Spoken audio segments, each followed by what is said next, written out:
उचललेला आहे पॅन आणि यामधून तुम्ही एक काडी उचलणार आहे, त्यापासून दुसरा शब्द तयार होणार आहे, अर्थपूर्ण शब्द. एकच काडी उचलून घ्यायची आणि बघायचा अर्थपूर्ण शब्द होतोय की नाही. नसेल होत तर काडी ठेवायची. एक चान्स, एक जणाला एकदा एक चान्स दिला जाईल. ओके, चला इथून सुरू करूया. ये तू एक काडी उचलून घे, कोणती पण शब्द बघ दुसरा तयार होतोय का. काडी उचलल्यानंतर शब्द तयार झाला पाहिजे आपला दुसरा. उचल पटकन, इतका वेळ नाही. उचल. होतोय का शब्द तयार. नाही, ठेव इथे. चल तू पुढे दुसरा आहे. बघ एक काडी उचल कोणती तरी. नो, शब्द तयार झाला का. नाही. चल तिसरा. नीट उचलून बघा, एकच काडी उचलायची. नो.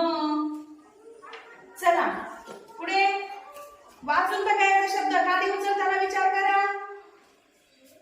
एक काडी उचलायची पटकन. पॅन शब्द आहे की नाही. Very good. आता शब्द काय झाला. पॅन. हिच्यासाठी काय वाजला. आता ही ना स्वराने इथली काडी उचलली आणि आपला पॅन शब्द तयार झाला. आता अजून एक काडी उचलून अजून एक शब्द तयार होईल. चला बरं, तू उचल एक काडी. काय शब्द तयार झाला. कॅन. व्हेरी गुड, छान.